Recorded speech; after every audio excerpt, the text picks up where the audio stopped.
Le sélectionneur du Sili national U23 Morlaye Cissé et son staff ont été relevés de leurs fonctions par le comité de normalisation de la Fédération guinéenne de football. Le CONOR a officialisé sa décision dans un communiqué publié sur le site internet de la FEGIFOOT lundi soir. Dans le même document, le CONOR justifie sa résolution par la non-atteinte des objectifs fixés au coach. Cette décision ne fait pas l'unanimité dans l'opinion sportive. Si certains saluent le limogeage du coach, d'autres trouvent que la décision ne devrait pas intervenir maintenant. Il fallait plutôt laisser le coach Morlaye Cissé continuer avec le Sili U23. Je crois que ce n'est pas une nouvelle surprenante. On savait que c'était dans les tuyaux depuis un certain temps.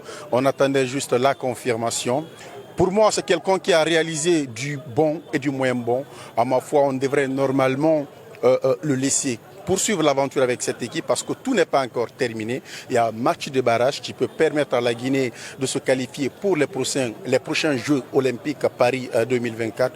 Mais finalement, le comité de normalisation en a décidé ainsi. Lors de la 4e édition de la Coupe d'Afrique des Nations des moins de 23 ans tenue récemment au Maroc, une première pour la Guinée, le Sili Espoir a fini à la 4e place. Une position qui lui permet de jouer un match de barrage intercontinental contre une équipe de l'Asie. En cas de victoire, la Guinée prendra le 4e et dernier ticket africain pour les Jeux olympiques Paris 2024 dans cette catégorie. Adjoint de Kaba Diawara au niveau de l'équipe senior, Charlie Pakile est le nouveau sélectionneur du Sili U23 en remplacement de Morlaye Cissé limogé pour non-atteinte des objectifs selon le communiqué du CONOR.